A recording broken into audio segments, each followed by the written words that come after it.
Now we start studying the pathogenesis of osteoarthritis.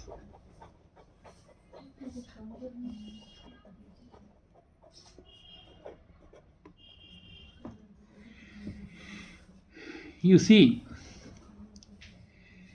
if this is the weight bearing surface in the joint, and here we have the weight W, and here we have the area on which this weight is being distributed, then the pressure will be equal to weight upon area.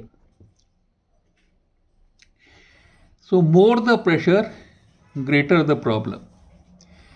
And if this pressure is multiplied by for a greater period of time, then it can create a greater problem. So pressure into time is equal to decrease in the nutrition of chondrocyte.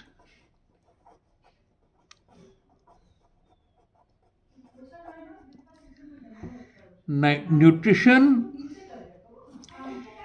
is determined on vascularity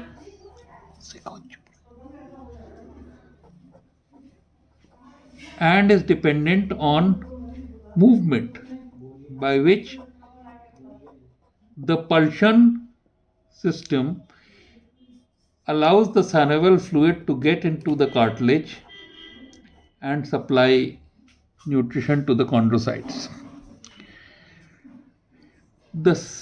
The second thing that can affect the cartilage is that if this is the direction of weight bearing and it is at an angle or slope to the weight bearing surface, then a component of this weight bearing will create a shearing strain, and that will tend to break the collagen matrix.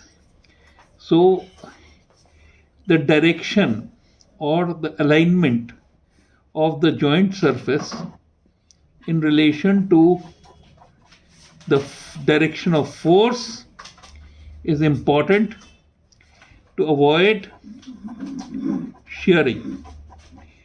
It should actually compress the cartilage and not produce a shearing force. The third thing I told you, that as age increases, class 4 collagen would increase and class 6 collagen would decrease, and this 4 collagen is the bad type of collagen which is more damaged by this shearing force. So this is the biomechanics of how cartilage damage starts. Then there is some sort of a genetic type of individuals who have more class 4 type of collagen as compared to class 6 collagen. So these genetic type of individuals are more susceptible to osteoarthritis. So here we say obesity or increased BMI, decreased area,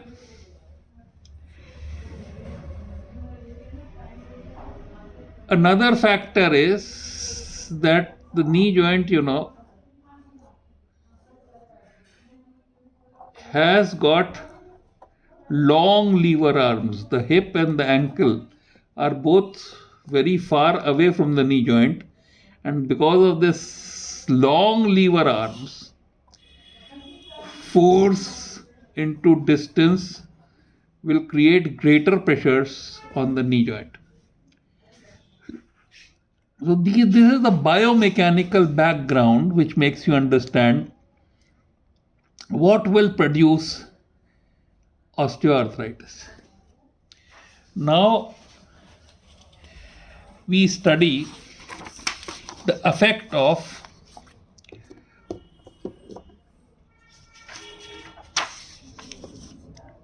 trauma or repeated trauma, especially rotation on a flexed knee, as in case of footballers, would produce increased force and increased stress.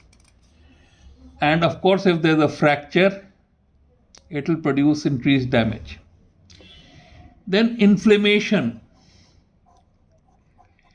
If there is any sort of inflammation, metabolic or infective, or sometimes even the detritus, which is rubbed off cartilage in osteoarthritis, that can produce this inflammation and can cause damage to the cartilage.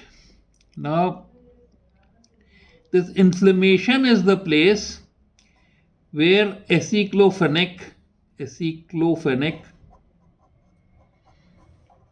or intra-articular steroids may be able to help.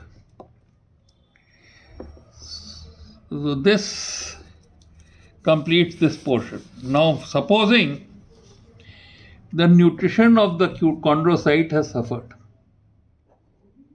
So this chondrocytes, its nutrition has suffered. Nutrition has gone down. And what has happened is that it is unable to glycosaminoglycans has gone down, and because of that hyaluronic acid has gone down. It is unable to retain water, so the cartilage is now dehydrated, and as that happens, the fibrillar nature of the cartilage becomes apparent. So the first change that you see is fibrillation. Then this fibrillar cartilage, which has become pale, which has become thin, which can be now easily rubbed off. So because of rubbing off, two things happen. One, subchondral bone is exposed,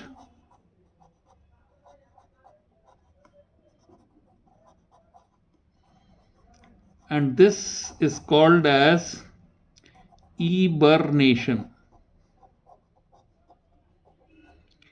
The second thing that happens is that this rubbed off cartilage floats in the synovium, forming detritus, and this causes further injury to cartilage. It blocks the synovial lymphatics and can also produce inflammation. So if you wash off the joint, you wash off this detritus by arthroscopic lavage,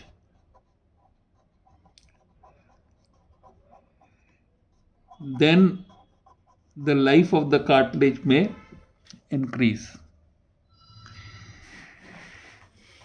So this is eburnation, and then this exposed bone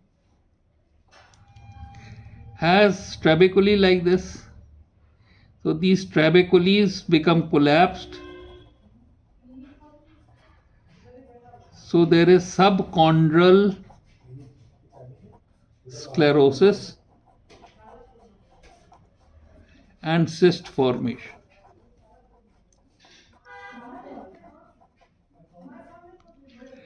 And then as this bone collapses, there can be deformity, and as such the deformity of knee is varus. So when there is a varus deformity of the knee, here is your patella and its directed varus, the line of gravity would move away from the knee increasing the varus and producing much more strain on the medial side of the joint. So this is how this varus would accelerate the process of osteoarthritis. See this, the knee is like this.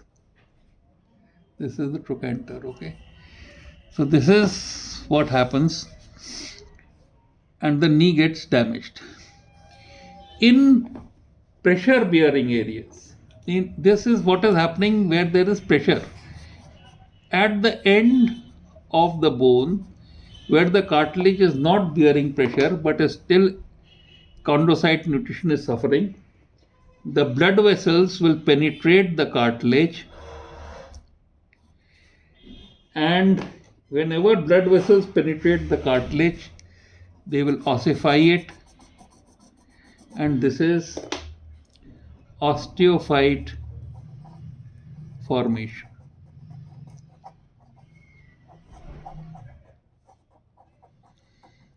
So in non-pressure bearing areas, you have osteophyte formation, and in pressure bearing areas, you have subchondral bone exposed, which is eburnation. You have detritus. You have subchondral sclerosis. You have cyst formation, subchondral cyst formation, sclerosis and cyst formation, and you have deformity. And this deformity causes the line of gravity to move away from the joint, increasing the angulation force and thus loading the medial compartment of the joint more and more. So this is the pathogenesis of osteoarthritis of knee.